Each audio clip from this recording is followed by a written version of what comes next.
KTV Originals। নমস্কার, দেখছেন Kolkata TV. আপনাদেরকে স্বাগত জানাই কলকাতা টিভি ডিজিটালে। আপনাদের সঙ্গে এই মুহূর্তে রয়েছে আমি অভিক। শুরু করছি জেলার বুলেটিন।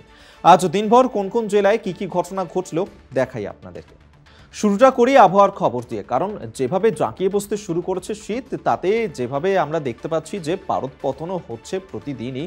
শান্তিনিকেতন, পুরুলিয়ার মতন এলাকাতে তাপমাত্রা ইতিমধ্যেই পৌঁছে গেছে 10 ডিগ্রির ঘরে। দার্জিলিংয়ে, কালিম্পংয়ে বরফ পড়তে শুরু করেছে।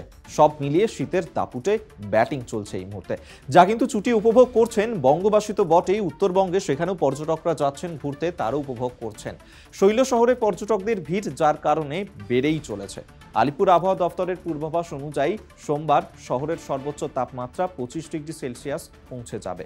সকাল থেকেই কুয়াশার চাদরে ঢেকেছিল বাংলা, তবে বেলা বাড়তেই আকাশ পরিষ্কার হবে বলেই জানিয়েছে আবহাওয়া দফতর। হাওয়া অফিস জানিয়েছে আগামী কয়েকদিন গোটা রাজ্য জুড়ে এইরকমই ঠান্ডা আবহাওয়া বজায় থাকবে। উত্তরের জেলাগুলোতে কোথাও কোথাও ঘন কুয়াশা থাকবে, তবে রাজ্যের কোথাও বৃষ্টির কোনো সম্ভাবনা নেই, এমনটাই জানিয়েছে আলিপুর আবহাওয়া দফতর। পাশাপাশি দক্ষিণবঙ্গেও শীতের দাপট দেখা যাচ্ছে।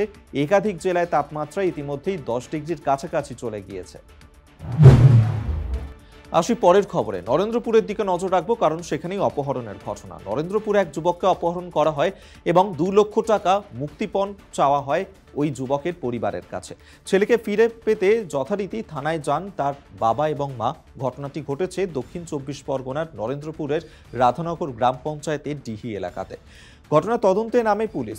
একজনকে গ্রেফতার করা হয়। ওই ব্যক্তির বাড়ি থেকেই অপহৃত যুবককে উদ্ধার করা হয় পুলিশ। পরিবার সূত্রে যেমনটা জানা গিয়েছে, 24 বছরের যুবক স্বর্ণদীপ মণ্ডল রবিবার সকালবেলায় বাড়ি থেকে বের হয় সে, কিন্তু তারপর থেকেই আর খোঁজ পাওয়া যায় না। প্রায় 10 ঘন্টা কেটে যায়, কিন্তু তারপরেও ছেলে বাড়ি না ফেরাতে নরেন্দ্রপুর থানায় দ্বারস্থ হন বাবা এবং মা। তাদের অভিযোগ, ছেলেকে ফিরিয়ে দেওয়ার জন্য 2 লক্ষ টাকা মুক্তিপণ চাওয়া হয়েছে তাদের কাছে। একটি অজানা নম্বর থেকে ফোন আসে তাদের কাছে এবং সেই নাম্বার থেকেই তাদেরকে টাকা চাওয়া হয় বলে জানিয়েছে স্বর্ণদ্বীপের বাবা প্রদীপ মণ্ডল। মোট 3 বার ফোন করা হয় টাকার জন্য, কিন্তু তাদের পক্ষে তো এত টাকা দেওয়া সম্ভব নয়। কোথায় পাবেন টাকা? তাই আর কোনো উপায় না দেখতে পেয়েই রবিবার রাতের বেলাতেই নরেন্দ্রপুর থানাতে এসে অপহরণের অভিযোগ দায়ের করেন ওই যুবকের বাবা এবং মা। অভিযোগ দায়ের হওয়ার পর রাতেই তদন্তে নামে পুলিশ তদন্তে নেমে সোমবার ভোর রাতে কেএলসি থানার কাটাতলা এলাকা থেকে একজনকে গ্রেফতার করে। ওই ব্যক্তির বাড়ি থেকেই স্বর্ণদ্বীপকে উদ্ধার করা হয়। আসি পরের খবরে। খেজুরির হলুদ বাড়িতে তৃণমূল নেতৃত্বকে ঘিরে বিক্ষোভ বিজেপির। আগ্নেয়াস্ত্র নিয়ে এলাকায় ঢুকেছে এমনই অভিযোগ বিজেপির। তৃণমূল নেতৃত্বদেরকে ঘেরাও করে প্রতিবাদ দেখানো হয়, বিক্ষোভ দেখায় বিজেপির কর্মী সমর্থকরা বলে অভিযোগ। রবিবার এই ঘটনাকে কেন্দ্র করেই গোটা এলাকায় চাঞ্চল্য ছড়ায়। হলুদবাড়ি গ্রাম পঞ্চায়েতের দেবোত্তর মোড়ে তৃণমূলের কর্মী সভায় বাধা দেওয়ার অভিযোগ বিজেপির বিরুদ্ধে। পাশাপাশি তৃণমূল নেতৃত্বকে লক্ষ্য করে চোর চোর স্লোগানও দেন বিজেপির কর্মী সমর্থকরা। এমনকি তৃণমূল নেতৃত্বের গাড়ি ভাঙচুর করা হয়, তাদের কর্মীদেরকে মারধর করা বিজেপি, এমনটাই অভিযোগ করা হয়েছে বিজেপির বিরুদ্ধে। বহিরাগতদের নিয়ে এসে এলাকায় সন্ত্রাস সৃষ্টি করতে চাইছে তৃণমূল, অভিযোগ বিজেপির। তৃণমূলের মিটিং বনাম বিজেপির পাল্টা মিছিলকে ঘিরেই এই উত্তেজনা। একে অপরের বিরুদ্ধে অভিযোগ, পাল্টা অভিযোগে উত্তপ্ত হয়ে ওঠে খেজুরির হলুদবাড়ি এলাকা। কাঁথির এসডিপিও গিয়ে পরিস্থিতি নিয়ন্ত্রণে আনেন। এলাকায় মোতায়েন করা হয় বিশাল পুলিশ বাহিনী। ফের কাঁচাবন্দি হলো একটি লেপার্ড এবং সেই ছবি দেখাচ্ছে এই মুহূর্তে। ফের ডুয়ার্সের চা বাগানে খাঁচাবন্দি হয়েছে লেপার্ড। সোমবার এই ঘটনা ঘটে আলিপুরদুয়ারের জেলার মাদারিহাট বীরপাড়া ব্লকের রামঝোড়া চা বাগানের 14 নম্বর সেকশনে। স্থানীয়রা লেপার্ডটিকে দেখতে পান এবং তারপরেই বন দফতরকে খবর দেন। বন দফতরের কর্মীরাও ঘটনাস্থলে আসে এবং খাঁচাবন্দি করা হয় লেপার্ডটিকে। তারপর সেটিকে উদ্ধার করে নিয়ে যাওয়া হয়।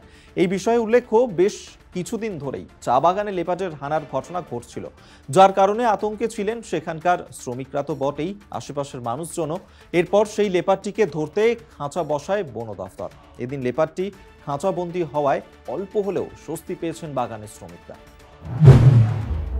বর্ধমানের ঘটনা নিশ্চয়ই মনে আছে আপনাদেরকে। সেখানে স্টেশনে জলের ট্যাঙ্ক ভেঙে যে বিপত্তির ঘটনা ঘটেছিল, সেই ঘটনাতেই 4 জনের মৃত্যুর পর এখনো পর্যন্ত হুঁশ ফেরেনি রেল কর্তৃপক্ষের।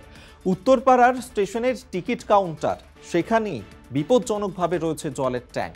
যে কোনো সময় ঘটে যেতে পারে বড় ধরনের দুর্ঘটনা। ভাঙা জলের ট্যাঙ্কের চাঙড় ভেঙে ঝুলছে সেখানে। আতঙ্কে রয়েছেন নিত্যযাত্রীরা থেকে পথচারীরা। প্রতিনিয়ত জীবনের ঝুঁকি নিয়ে ওই ট্যাঙ্কের নিচে দিয়েই যাতায়াত করছেন তারা। এই প্রসঙ্গে জানানোর পরেও উদাসীন রয়েছে রেল কর্তৃপক্ষ। জানিয়ে সরব হয়েছে নিত্যযাত্রী থেকে শুরু করে এলাকার তৃণমূল নেতৃত্ব। স্থানীয় তৃণমূল নেতা তিনি অভিযোগ করেছেন, দেশের সরকার শুধুমাত্র বড় বড় কথা বলে আর কোনো কাজ করে না। রেলের মানুষের নিরাপত্তা ভুলে শুধুমাত্র রেল থেকে কিভাবে মুনাফা করা সম্ভব সেদিকেই তাকিয়ে আছে। জেলার বুলেটিন আজকের মতন এই পর্যন্তই। আমাদের জেলার বুলেটিন আপনাদের কেমন লাগছে অবশ্যই জানাবেন আমাদের কমেন্ট সেকশনে। এছাড়াও এই ধরনের বিভিন্ন গুরুত্বপূর্ণ খবরের নজর রাখতে হলে আপনাদেরকে দেখতে হবে আমাদের ইউটিউব, ফেসবুক পেজ এবং অবশ্যই আমাদের ইনস্টাগ্রাম। এছাড়াও আমাদের কলকাতা টিভি অনলাইন, আমাদের অনলাইন সাইট, সেখানেও নজর রাখুন। জেলা তো বটেই, আরও দেশ বিদেশ এ রাজ্য বিভিন্ন খবর পাওয়ার জন্য। আর দেখতে থাকুন কলকাতা টিভি, রাত দিন 7 দিন।